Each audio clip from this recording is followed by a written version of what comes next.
you? Happy Thursday. Yo, I'm grateful to be alive and happy to be back here with you, sister. How you doing? I am in the presence of celebrity because I saw your Forbes magazine post this morning, and I thought, oh my goodness, how do I get to be this close to uh, IT royalty? So congratulations, it was a great Thank honor. you. I appreciate that. I felt really honored to be uplifted in that way, and just highlighted for the accomplishments and achievements that we have. So I really appreciated that. Right, it was a lot. It was a lot to kind of suck in because they were talking about some things that were not familiar to me, like IT, cloud, business, and using all these IT words. So I said the people need to hear what this young gifted and black man is over there accomplishing, so they can see. And listen, you thought you had people asking questions about your singlehood in back channels on the Instagram. They gonna really be doing it now because you were the only one smiling in the picture. Oh, was I the only one? Yeah, it was. You had a beautiful smile. You represented us very well. I said, That's "Look at my good. That's brother." good. I didn't realize I was the only one though. I thought that that the other guys were doing it as well. But honestly, I really didn't. I wasn't really deeply present in that moment, and Really, I felt like I bombed it to be real. really, why? It wasn't my best. It wasn't my best because that night before I went to bed like 4 o'clock in the morning because Mhm. I had been on the grind. And so, truth be told, when I got into that session, I really felt like I was lagging. So Mm, the I felt like the host of it was really great. She asked some really great questions and all this, and she had really high energy. But it was a lot of words happening at first, and I felt my mind drifting. So my mind was drifting off, and then as soon as I kind of got alarmed when she said, "So Xavier," and I'm like, "Oh shit, they talking to me." So what you had, which is common for many people, is you were distracted, even in this most important. It could have been a function of your anxiety. You never know. That sometimes, in an anxious state, we get more distracted and have a harder time accessing our mind and organizing our brain, which is just a function of our anxiety. So does the great Exadian Amasi get nervous sometimes? I mean, I wasn't nervous in this situation because I was like really comfortable. I knew the content and everything, but I do think a, there is really a true thing in getting a lot of rest before you do Yeah, an event like that because definitely I was struggling, you right. know, to keep my alertness mentally. Hmm. And then, so like when you see it, you probably see me in there. It's looking like I'm falling asleep. My eyelids are falling asleep, but the answers that I'm having, they kind of like you know they're coming off the top, and it wasn't like it's not the best that I've done. Well, rest does equal restoration. So, I agree with you. Getting good rest is um, paramount. For those who don't know who we are, I am Sarita. I am the uh, the better half of the sibling pair. And for right now, we are the same age. So we are Irish twins. Our time is coming short, brother. I keep looking at the calendar, and your birthday's right around the corner, and I'm thinking, oh, he's gonna be my big brother again. I'm gonna be locked in that closet. And this is my wonderful brother, Xadian Omasi, who we get together in the Rose Garden, which is an ode to my grandmother, who taught us, who raised us, and then shared us many, many beautiful gifts to just discuss. And we're happy that you all joined along to listen to us. This is our safe space. We're hoping it's a safe space for you. And then we hope that we bring light and love to the world because me and my brother do this anyway. We didn't have cameras on us before, but we talk about world events and share our experiences, and you all just get to go along for the ride. So it's our Thursday therapy. We are entrepreneurs, and we need this to kind of keep ourselves grounded. And boy, brother, was this week not full of gossip and things for me to talk about today. Um, Let me hear because it. I Let's was go. overwhelmed by people, and I'm a psychologist, so to be overwhelmed by people is big for me. Although I do describe myself as an introvert that has really, really good social skills. Like I got good social skills, but I'm not a lover of, like, I don't get that energy from people, and I definitely need my people time out. But so much was happening, like that internet was popping this week. It was really popping. And What's going on out there in the world? Tell so me. one of the things that I could not wait to talk to you about was the Kevin Gates scenario, where he, for some reason, thought it was in his wheelhouse to describe his disdain for how LeBron James' wife, Savannah, looks at him. Uh-huh. In this, have you seen this?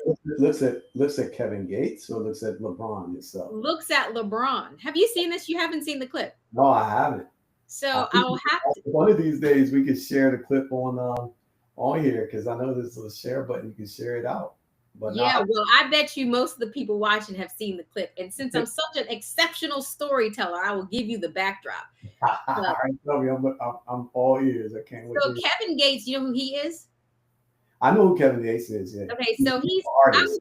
he's an artist, but Yeah. I'm gonna give him, like, if we had to do stages of artist, okay, he's Uh-huh. not an A-lister, right? Like, would you put him on that A-list? Like, No, I wouldn't put him on the A list, but I will say that I've seen some of the things that he says in terms of sharing wisdoms that sometimes he be making sense.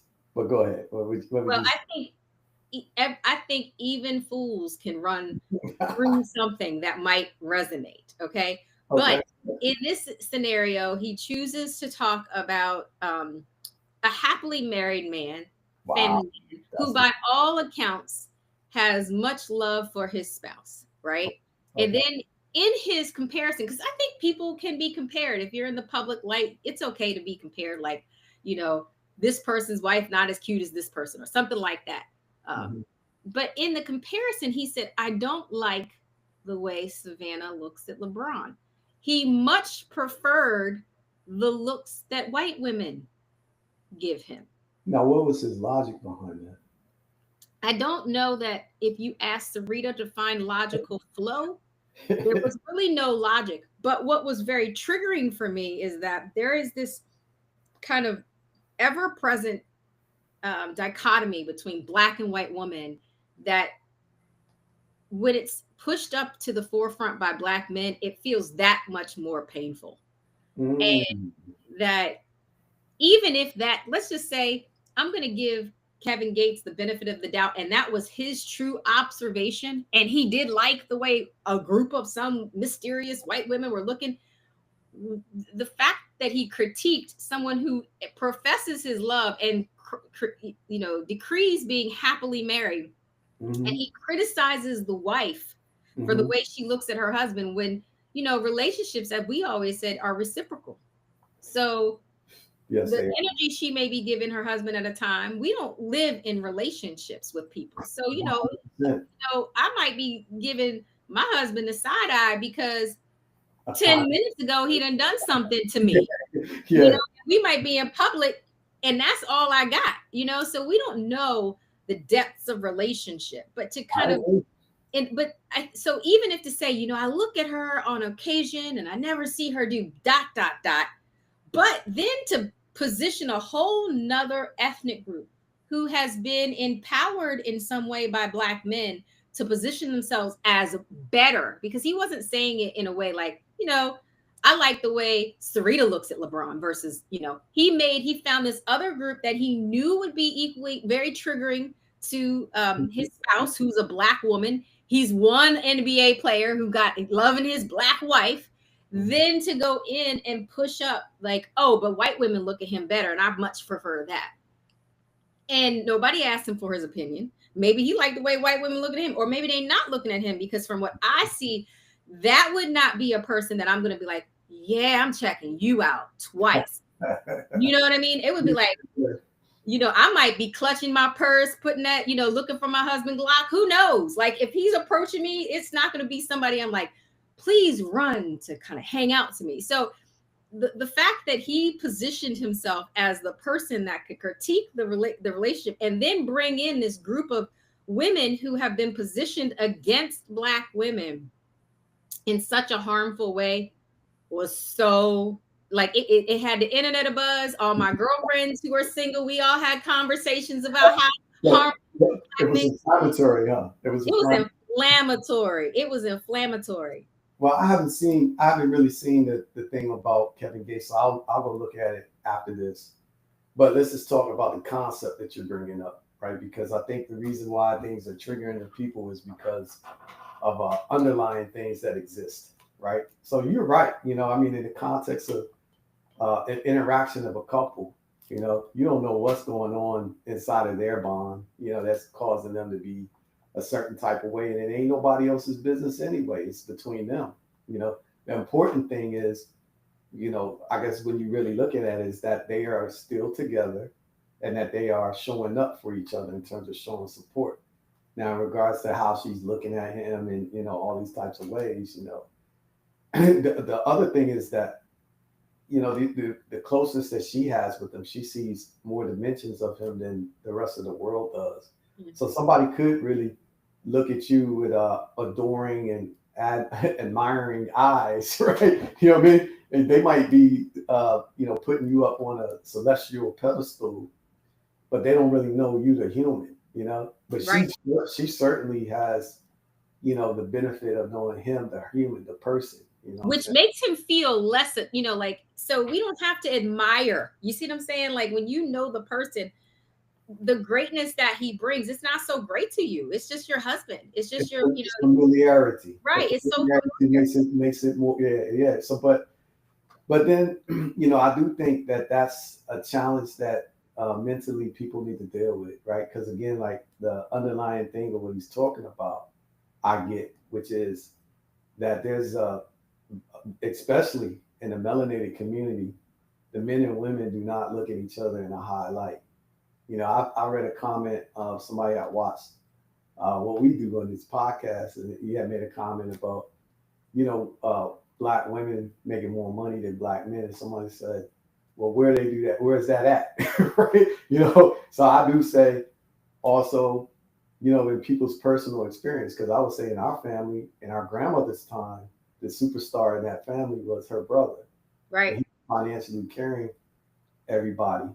So I would say, like in our generation, if you was to measure us just by economics, I mean, I think you could say that the men, there's definitely a man in your family that's getting it at that level where you could say like, I think our family is somewhat special in that I, way.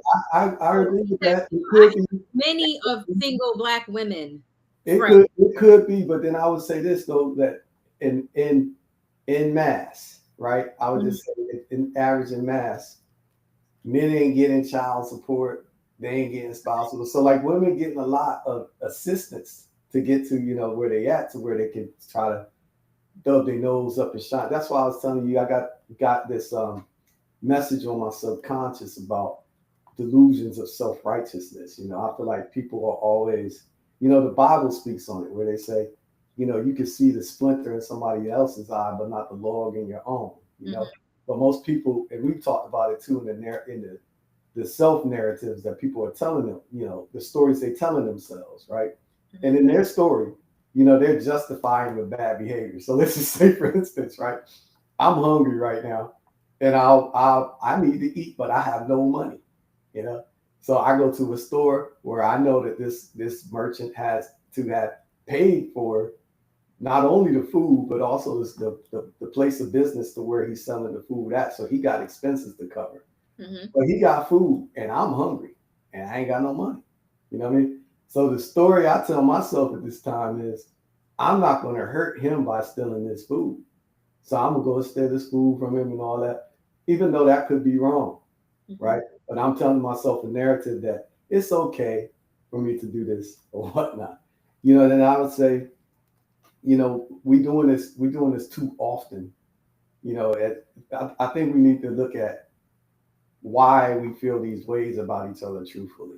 and be honest and have an honest conversation about I do think I think we can do that a little bit today, you and I. it. Yeah, But then, fine, let's have an honest conversation about the degradation of the relationship between Black men and women, right? yeah, Let's have an yeah. honest conversation about that, and particularly Black men and women within certain classes. Right, right, But in this instance, to then position like somebody who that wasn't even the discourse, that's not the conversation, right, to right. position another group of women and to be to have that positioning imparted by someone who should represent the interest of Black women, right? You know, he got a Black mama, he got a Black family, Right, right, right, he's Black in my eyes. Maybe he got something else, I don't know too much. right, right, right. but but then to position this other group of women that has been hostile to Black women in so many ways, like, you know, in Moss, there's a relationship issue with Black women and white women that needs to be fixed too, from a kind of a human perspective. To bring that in, not to be inflammatory, it, like, I question it. Like, it was deliberate. It was to kind of position Black women as Yeah, I think so too. I think he I think he intentionally did that to to maybe shine a light on this issue for real.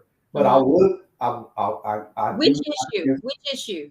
well the highlight that there's a fundamental issue between Black men and Black women, Well, you right? don't do it that way. Like, you, if that's how you highlighting it, you talk about that, you know, there's a problem. Like, we're about to, Well, right? But then you don't say, well, let me, you know who's gonna fix that? Them white girls. That's but exactly he what was made. he was effective in initiating a dialogue widely, a widespread dialogue. So I'm gonna give him credit in a portion of what he stated, right? Because it is interesting that first of all, I was listening earlier to Bloomberg, and they were talking about reconstruction of like the U.S. Constitution and whatnot.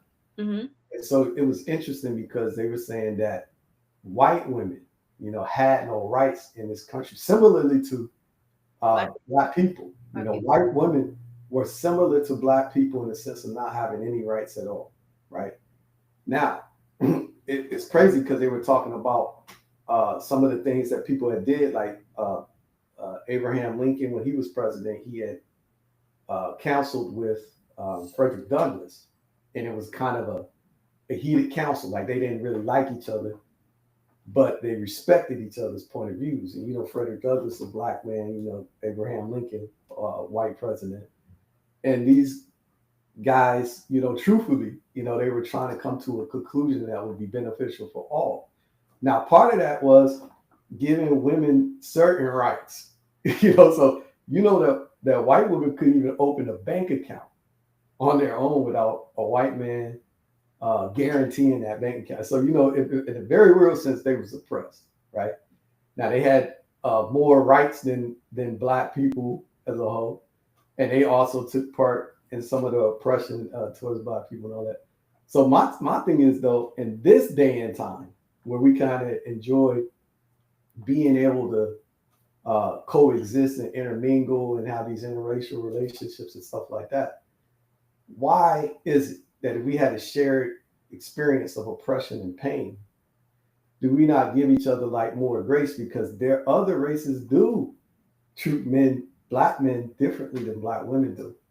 Now, now flipping the script, I would say this, right? And this is again like accepting extreme accountability, for on being a man and all this. I think black women have gotten, they know black men, right? So they know the games and the stuff that black men do and all this stuff. So, let's just say they fed up with all the bullshit. They fed up. So I get it. Like they get to a point in general, and if we go speak truly, in general, most black women got this opinion of black men that is not complimentary. Most of them do, and it shows up in the way their behavior and their actions. But now they also got this kind of a self-inflated delusion of self-righteousness and grandeur on their part. Like, I'm too good to go to Cheesecake Factory or something like that. That's crazy to me. What I mean? Can I offer this reflection? Because I think that it that may be true. I'm going to accept from from a perspective of accepting your position. Mm-hmm. I'm going to accept it, but I do want to challenge something. Mm-hmm. So, by and large, I think Black people support other Black people. That includes Black men, that includes Black women. When it comes to dating, however, in Right. conflict resolution, right, there's a problem. I would agree with that among both Black men and Black women on how to do that. So it's not like there's a default, where it's like Black men ain't none of it. I don't think that's the default. I think that there have been disappointments, things that have separated um, our community, both systemically and socially. Like we have to be responsible for the social part, but there are systemic issues that contributed to that. And Uh-huh. then when you bring all those things together, we have a community that needs to heal, Yes. right?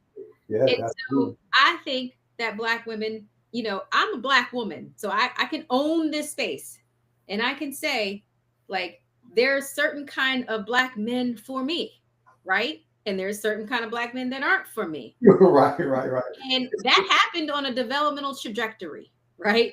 So Right, the right, right. 16-year-old me like a different type of dude than I do now that I'm middle aged. And what one of the things maybe Hold on, hold. Let's pause on that one for a minute. So, so the I would say more closer teenage version of you kind of got married, right? So, no, and you I was an adult when I got married. What are you talking about, boy? but you was close to be like you was in the early 20s, weren't you? Yeah, but my Yeah, God, but if you think about my marriage yeah. and my early 20s, Well, I'm just trying to say, you've been married all of your 20s, basically, right? right, but the So people I picked for partners drastically changed each time. I totally agree with that. But what I'm trying to say is, I'm struggling with the thing about what you said about in your middle age because you're with who you was in your 20s. Okay, you're right. But what I'm saying is, okay, let Yeah. me finish and then we can talk about if I were to have to date now, Okay. okay, Okay. I and recognizing that I have been a part of a marriage for over 20 years. So I probably am situated differently than Yes. many people, right? Because I Yes. did get married really young. And Yes. I was, to your point, I wasn't that far. I was a teenage adjacent. I was Yes. Exactly. so but Exactly. our marriage evolved in a developmental course. The partners we were to each other in our 20s was not the partners we were to each other in our 30s. Certainly isn't the partners we are in our 40s. And he knocking on 50. So it's not going to be the partnership that we are in our 50s. I get you. Yeah. So he That's how it should be. It should so constantly evolve and grow like that. So that's we evolved and we grew. And what was important about both of our relationships and the relationships that I see as healthy relationships is that we had effective communication, we problem solved well, we allowed each other to have mistakes, right? Like I had no visions of grandeur about my husband being perfect. Now, he probably had different visions of that for me, right? Because I tried to be perfect. I'm sure I wasn't perfect, but I certainly tried to be like the perfect wife and the perfect mom and the perfect employee. But my husband wasn't doing that. He was like okay with being sloppy and messy. And that's what it is in relationships with each other. It's sloppy, it's messy. And when you get to the point that you can accept that and that you guys can grow in a developmental context so that you can appreciate the fact that these are mistakes that people might make, but this is how we grow together. And I want to see good for that person, then a relationship is good. And I think in general, like I don't sit around, I have in all the groups of Black women I hang around, none of them sit there and talk about how I just want to hold Black men down. I don't think they nothing. I don't want to embrace their needs. That is not what they say. I think many of them say I'm confused about how they treat me, but I'm happy when they have a win. I'm I wish they saw their strength and their power. These are the things I need from them. And I think what's the mismatch from especially my middle-aged single friend is that the level of vulnerability that maybe I was able to have because I met my husband when we were young, that people in your dating pool and in the dating pool now, is that we were willing to be vulnerable with each other, and we were willing to grow through our messy periods, and we made it a priority to do those things well.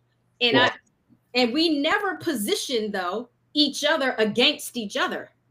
I agree with that. Now, see, I love what you said. I'm glad you spoke on it in this kind of a way, and it's particularly when you say the messy parts, right? And the reason why I say this is because there's a fundamental thing that I see in your relationship that has been from beginning to end, which is first of all, you really got to know each other and like each other for who you were without expectations of one another. You know what I mean? So Mhm. like you got to see him, as the man he was without being your man, right? And Right. whatever things he was doing at that time or whatever. And you accepted that and you fundamentally liked it. You liked who he was to his core essence. He saw the same thing with you and he liked who you were to your core essence and all of this stuff, right?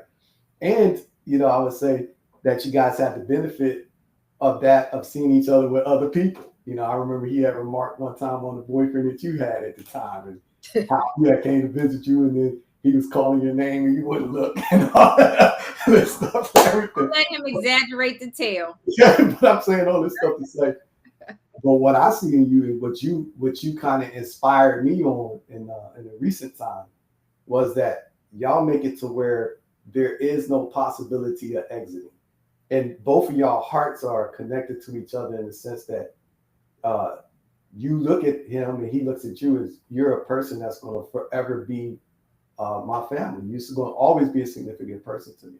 And see, the thing connected to that you said that inspired me was, when you said that no matter what happens between he and I always want him to know that he's my family. And you told me that it hurts you that our family has this propensity to break apart and make it seem like it's not important for us to be in each other's life. And I agree with that 100%. But that was something that you did not want him to ever feel from you, which that was a beautiful thing. Now I think we talking about it from the perspective of black men and women, but I honestly believe in the United States and maybe spreading out infectiously like a pandemic, becoming globally. It's a man and woman thing. It don't matter what race it is. It's a problem, and the problem I think, truthfully, is this thing I'm telling you about, like the delusion of self righteousness, right? Because both sides think, like I could see it from like a man's point of view because I'm a man. So, from my perspective, I've built a life for myself, right? And inside of this life I built for myself, you know, in my personal goals and all of this stuff, I'm not writing in it, a significant other in it. It's my own personal goals and all this stuff. It ain't a shared goal with somebody else. So I've created a life that's just fundamentally my own, right? And then most people in the position that I would be in would be like, okay, well now, I want somebody to share in this life that I created, but they're gonna be an accessory to this life, right? Not, I really don't have no room to change and compromise and alter. They gonna come in and they gonna conform and they gonna be an accessory to Mhm. whatever I got going on. Now I feel like women are doing the same thing. What they're doing is, single women. They done built a single life for themselves.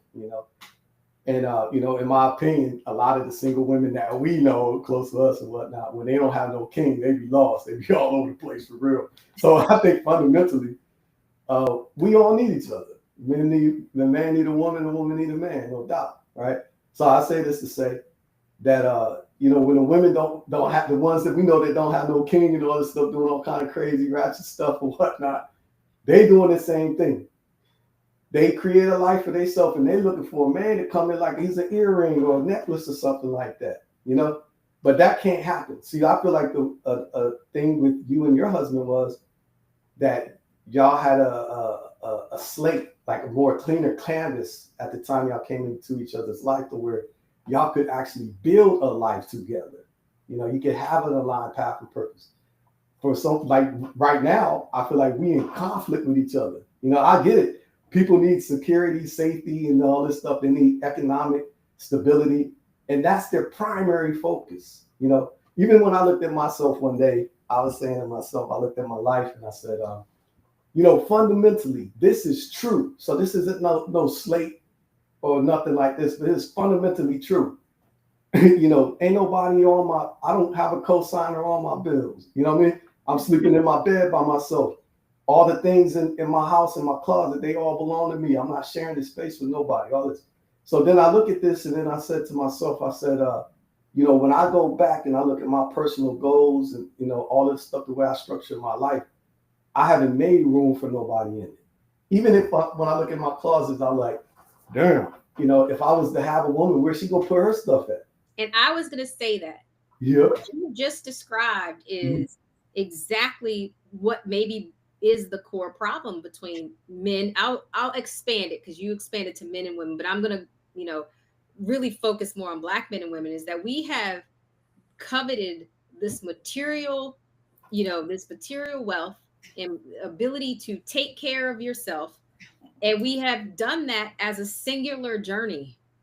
I think, though, perhaps because I was reared by one, I had enough sense to understand that everything in my life happened because of community. So, you know, the successes, the failures, you know, when we moved with mom, you know, there was community that helped us reach any of our goals, you know. Yeah. You know, grandma was actually a part of our community. She wasn't our parent. Uncle James, they were our community. So I always understood that community is what is sustaining and kind of creates and helps you provides that supportive base and helps you create your goal, you know, reach your goals and operate within your purpose. I think we've been pulled back from this idea of community because as wonderful as your discourse is about ain't nobody paying my bills and this and that, it's a very, you know what, I have in 20 years, I have never, ever, ever like pumped my own gas unless I was like out by myself. I don't even have the desire to. Like I don't, you know, I don't, it's not like something I feel like I gotta do. You know what I'm saying? Like I mean, I'd be looking at that dude side-eyed if he was like, if I don't have no, it's almost like I get in the car and I know I'm gonna have gas. He does that for our daughter. You know, that's how my husband shows up for us. So this idea that I don't need this level of community is crazy because he does those things for me. I can work till 8, 9 o'clock at night and run a business, and I can travel, and I can have these other parts that help cushion our other parts of our lives. So the idea that we always have to be competing in some way is just nuts. That's not what makes a good relationship. And you wouldn't pick a friend that way. And if your relationship with your partner isn't the best friendship you've ever had, like, you know, like, and listen, friendships are messy. Like, I done cussed out all my friends and we done had to make up, you know, like Sarita in her 20s was very different than, you know, who I am now. I'm such a better evolved person. But, you know, the people who care about you, they continue to stick and grow with you and understand that you are messy because you're a person. And that's what I think Black people need to see. Like, and why are we letting anybody else come into our community to position themselves as better than? The fact that Black men want to position a whole nother group of people as better than the people that they would not themselves be the Black kings they are without the mothers and the aunties and the part of their communities that make them desirable and who they are. Why are you bringing another person to position in that community to then diminish who they are? Because you would not be without the strength of a Black woman. Well, that's true. But I mean, you take like Kamala Harris, right? You know, she married to a white dude, right? So, And yeah, no, I mean, I'm not saying that I'm not pointing it out as a problem, right? Because again, the way I look at this is saying that it don't, to me, this issue is not a racial problem. This is a fundamental issue between the way men and women see each other. You know what I mean? But it's, if you want to make it, just to focus it on a single community like our melanated community, then I would say that we have a lot of healing to do, right? I So agree. one thing is, I think when a black woman has the upper hand on a black man, boy, she flexes it and she step on that dude neck like Upper somebody. hand financially, upper hand in which way? Anyway, anyway, you know what I Okay. mean? They Well, want to be like, so thank you for being vulnerable with me today, brother. And I'm gonna reflect empathy for the experience that you've had with black women who have stepped on you I'm not when talking. I'm not talking that about was me pain. personally. I saw your pain. I saw it. It came No, out. I'm not talking about me personally. I'm talking about the things that I observed. Like, let's just say our beloved cousins or whatnot. Okay. We got a beloved cousin and when he had a scholarship to play basketball in college, Okay. the girl put a baby on him that wasn't his. But in his good heart, he embraced that baby. But she saw him as a way out of her situation. So Okay. she put a baby on him, laying his baby, right? Whose responsibility do you think that is? I'm curious. Well, but my whole thing is in him accepting accountability for his whatever actions that he was doing that could have made it possible that it was so. He embraced that baby. And 6 months into that baby's life, his older brother looks at the baby and said, "That ain't yours." And then now that leads to him really finding out, medically through DNA that this ain't so. Then you take our other cousins, where he is Wait. How is that being stepped on? well, this I feel like that's just bad behavior, and women can do that. that's bad behavior, and that's taking advantage of, because what she was trying to do was latch to somebody in an economic financial way to get stability for herself, to get pulled out of the situation she was in, which that ain't right. You know what I mean? What about the men that then? Okay, we talking about the play. No. Let me give you a good story that's very close to you circularly. One of your very best friends, okay, Right. or Right. was one of your very best friends. They latch on. I have never seen them in their life have a job, but they live pretty well. They live in houses with women. They drive the cars of women. The women are buying their clothes, and that individual is fine with living amongst, as vulnerable as he is.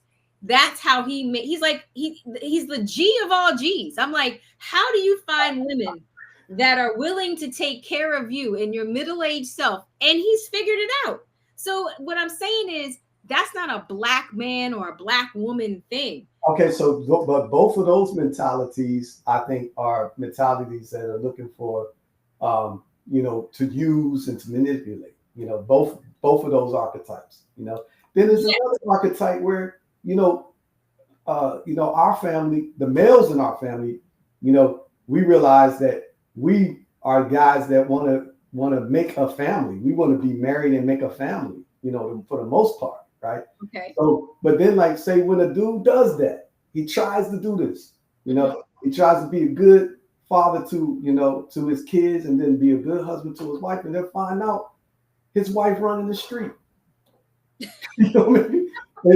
And all this stuff. Bad behavior. It's horrible behavior. So, and I'm saying, and then after she done did all of this to break the family up, she won't go into the sunset gracefully. She want to try to fight him out with, try to get half of this, get this and this and that, child support and all that, which she don't deserve it. She don't deserve it because she messed up. So just because I hear you, and I hear that there has been pain and harm within our community, right? Yes, that have been inflicted by individuals who are, Kiko said it so wonderfully on our last show, that we are all sinners, these simple sinners, that they've been inflicted pain does not mean as a group we need to position ourselves in deference towards one another. Like, we don't have to agree. Like, we don't have to be against each other to have been harmed by people. There are plenty of people who stay with spouses that cheat on them, black or white. And I would say there are plenty of black women who have black husbands that they really try to not, just leave because of one, because there's many reasons people are in unfaithful. So like that does not, to me, uh, make make me, it doesn't justify for me the huge fracture and the positioning of another group that is happening largely to me by like black men to say, well, y'all aren't good enough, so white women will take the place. Because if you think that those people aren't as sinful as everybody else, then you are sadly mistaken. Well, I will just say this though, that there is a difference in it. So I do think that there's a mistake made in not edifying each other. You know what I mean? So I do believe. There we go. No, don't move past that, because when we're in agreement, I think we need to dance, shake hands, and hug. Yeah, You're right. The edification is what we need, and how I'm gonna do that today is like to talk about, like we started it off, like I'm so proud of all the brothers who were featured in that Forbes magazine, but I'm certainly proud of my brother, who I know it's not been easy. And I know you carried out, you got them boulders on your back and you over there building. You don't go to sleep till 2, 3, 4 o'clock in the morning. Want to be sending emails that like, so I get the sacrifice, and I appreciate it. And I want to do everything I can as your sister and as a black woman to make sure that you are edified in that way. And how do I do that? What is it that you need from me? Do you need? Just I don't really need nothing. From my perspective, just it's something about knowing that people appreciate you and that there's some gratitude in it that is unspoken. It's kind of like an unspoken thing, like that's all a person actually really needs is that. But I mean, I honestly feel that way about you. And you've always, like I said, even you being an example with your relationship, which also is not easy, right? And I would say that a lot of people try to attack it, right? Because people try to attack things that they secretly envy and that they want themselves and that they don't have, but they'll attack it by trying to plant dirty little seeds into your mind or to his mind or whatever, to create dissension.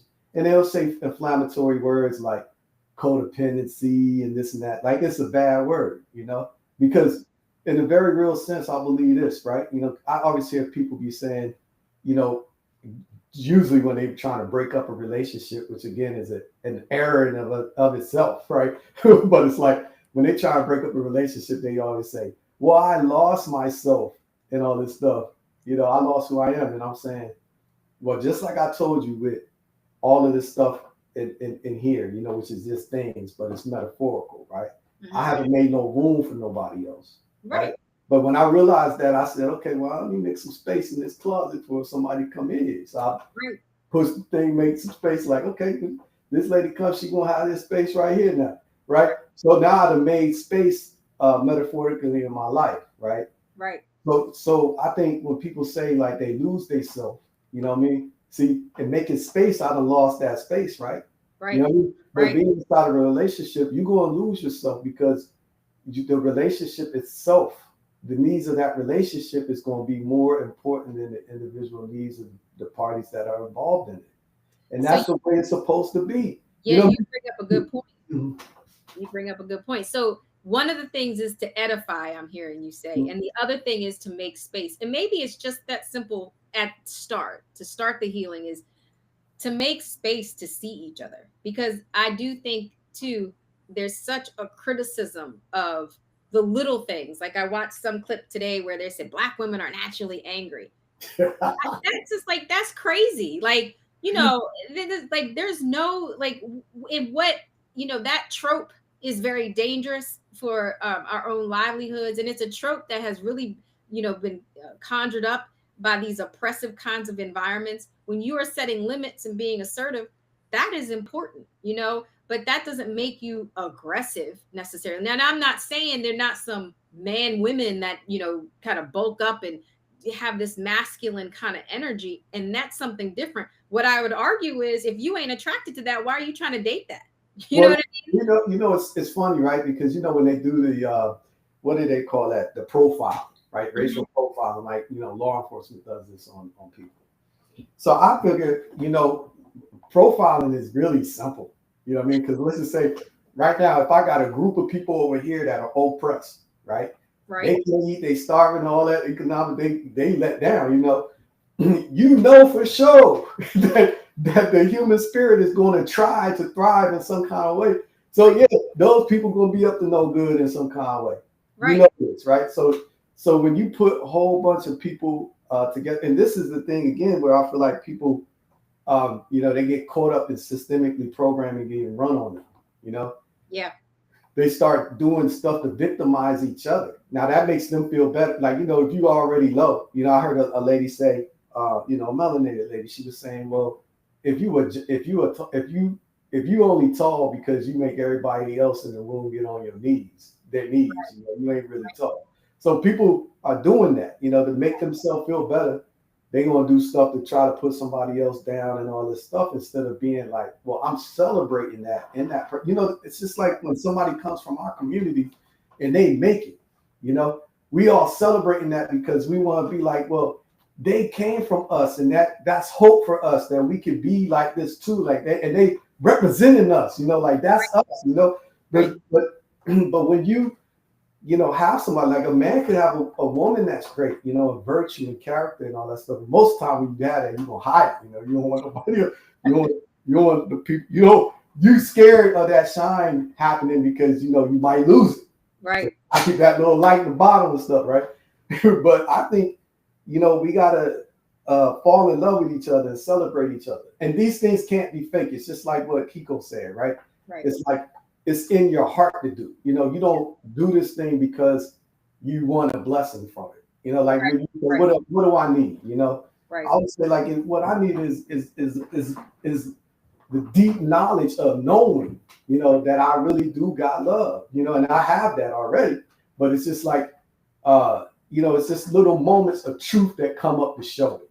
right, Like I would say, um, I remember one time I was in a situation where I was about to face a super hard time, like Kiko was saying, right, and I felt the mental strain of this.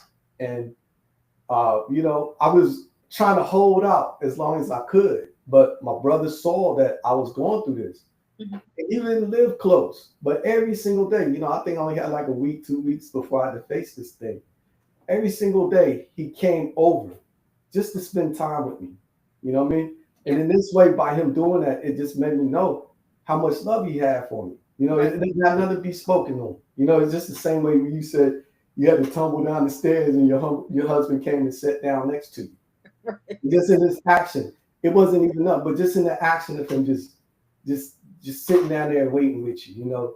right, You just realize like, damn, I'm really loved. You know what I'm right, saying? right, Or like, I remember I had COVID or whatnot, right? And right, I'm quarantined off in the room, and my biological seed, they avoided me like I got the plague. You know what I'm saying? And then my other adopted son come all up in the room with me where I've been. right. You wasn't scared no COVID. He say, man, I don't care about it. You know what I mean? I just want to be next to you. I want to make sure you're okay. Right, When these things happen, like it's kind of like like I said, those are the moments of truth. It's the same thing of when people say brave people. Like you can't be brave without fear, right? right, right, But then I also think that there's something else that motivates you to be brave, right? Because it's not just that you just holding around fear and then you brave and you just want to show it. It's something that make bravery come out. So let's just say, for instance, I'm somewhere in my I'm terrified of water and I'm terrified of crocodiles, but my baby falls in the water where there's crocodiles in there, and I just dive in that water. You right, know what I mean? right, So that incident, that situation, that catalyzing event, has brought bravery and courage out of me. You know what I right, mean? The right, real reason why is because of the love I have for the other, right, and that love is saying, I I don't care about what will happen to me. You know right, what I mean? I right. want I'm gonna sacrifice myself. So it sounds like one of the things. So in addition to edifying each other and making space, is being reflections of love. I'm going to add to that because I agree with all that you're saying, but our time is coming short, that we have to look for it too. You know, we are good at looking at examples of when we're not affirmed in that That's way. true. That's true. But the brain has this kind of negative Yeah, default. that's true. You pay attention to all, but I can, if you're looking for it, right? If you're looking for those, the times where a sister probably smiled your way or looked your way or did That's something a good point. to Yes. affirm you and to not do or diminish you in the way. What I really think of some of these brothers is the women that they want don't want them, and that's okay. Mm. You know what I mean? Like Mm. I truly believe that we are cosmically put together. That's my belief. You know, like I wouldn't have, you know, the man of my dreams wasn't my husband. You know what I'm saying? That's Um, what the journal though. but the journal,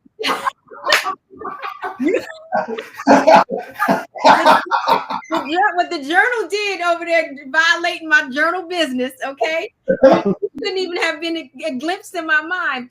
But what the journal did, what the journal did, what the journal did was it made me organize what were the characteristics and features of the person I wanted in my life. It became to be revealed that the person in front of me was my friend, right? But that was, but if you ask me, my husband was about 6'7", you know, here, you know, I had, dark, everything that is the opposite of my husband. You know what I'm saying? Like I had this whole schema etched out, for who he was. And then the characteristics of my husband. And the other thing was, in my mind, it wasn't going to be somebody I already knew. I was going to run into this knight in shining armor and he was going to smack me, like the mystical, magical thing of love was going to happen. And that's just not how it happened, right? Like I wasn't smacked over with, I already knew the dude and we had a good relationship already. We were friends. So that's what I'm thinking. You got to make space to be seen and to see it, Yes, and not just to have that negative bias of, somebody, that girl looked at me funny, right? Like people can be looking at you funny for many different reasons. It's not because of a you thing, or when you've harmed some woman, right? Because a lot of these men don't tell their story, but when you harm some woman or disappoint them, don't be mad when they come back at you and be like, yo, I didn't pay for 50 meals. So the one time I asked you to pay for a meal, you want to put that on the internet. Well, I also think that like you said, we got to look for. I love what you said on that. We got to look for ways to give credit to each other instead of criticizing one another. But I would say that when you really do love someone and you know the potential of them, like our grandmother was like this with us, you want to see them do better. So maybe like you could look at somebody and you'd be kind of like, damn, you know how you was telling me that you and your husband would be watching your daughter play a game and y'all would be like, still doing her thing. You know what I'm saying? I know. So at that time, y'all probably looking at her blown, like you ain't living up to your full potential. So I can see how, somebody that loved you and they with you or whatever, and you doing something and they know this ain't, something wrong. He really better than this, you know what I mean? And he ain't really showing off. Maybe that's the energy of what they looking for. But that thing that this dude said was definitely inflammatory. Inflammatory. I'm glad you agree. I needed to hear your mind on it, and I'm appreciative so much of your reflections. Our time is short, but I do want to close out. I'm so thankful for those who joined. But each session we tend to highlight Black businesses, but today we're going to do something a little different because we getting some attention, brother. I don't know if you've been watching that internet, but we've been getting some attention, and I just think it's valuable to shout out the people who have joined us weekly since we started. We are now on episode 15. So it's been 15 whole weeks since we've started this, which has been great. Again, this is our safe space. We're inviting y'all to ours. And some of these, I get enough energy to finish the rest of my day after this.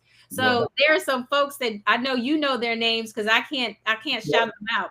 Well, let me start with Rashima Moore. So I mean, every single time she's shared one of these joints that we put out, and also she reached out and you had a conversation with me on some insights and stuff like that she took away. So I want to give a big shout out to her. Then also, Seafood Ed Anderson, who's in the comments real heavy, sharing his insights and all that. I think we definitely would probably have him up on here as a guest to, Oh yeah, a portion of I his can't life. wait to hear from Black Jesus. But then also, well, Black Jesus is also Tyra Cassell. You know what I Oh, mean? is that also? Also, oh Yeah, wait, do I know Seafood? yeah. Well, Seafood is he from Jersey, but he met our Oh, grandma. I know him too. Yeah. Then the other one is Jane. My Jane from AT&T. She definitely be And reaching you out. forgot your brother-in-law. Oh, yeah. My brother-in-law Bruce is definitely he been like the background producer and all that stuff. But I need to give a big shout out to also Mom Dukes Judy from what they call New Orleans? I forget. Marrero, get it straight. Oh, yeah. I gotta give her a shout out too. But I mean, Marrero, Judy represents Marrero well, honey. well, hey, I fell in love with her over one session one time when we was listening to music and drinking or whatever. It was the same kind of thing that when my nephew was telling me he just walked with me and talked. It felt Yeah, really close. And since then, it's been a solid bond. But I give her a lot of credit for her own personal wisdom and feedback and input she be bringing in. So, it's a big shout out to all of them. absolutely, because they've been riding with us, and it's so exciting to see them stay with us and to be in our corners. We're going to be here same time, same place, same channel, that channel next Thursday.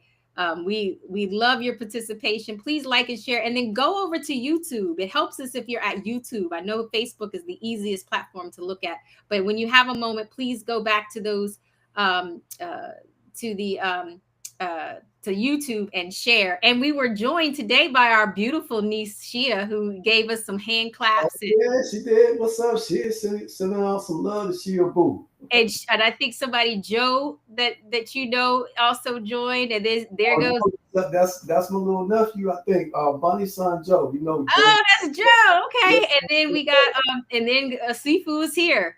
Oh yeah, what up, Seafood? But I gotta also big up where we from. We gotta give a big shout out to all 612 for sure.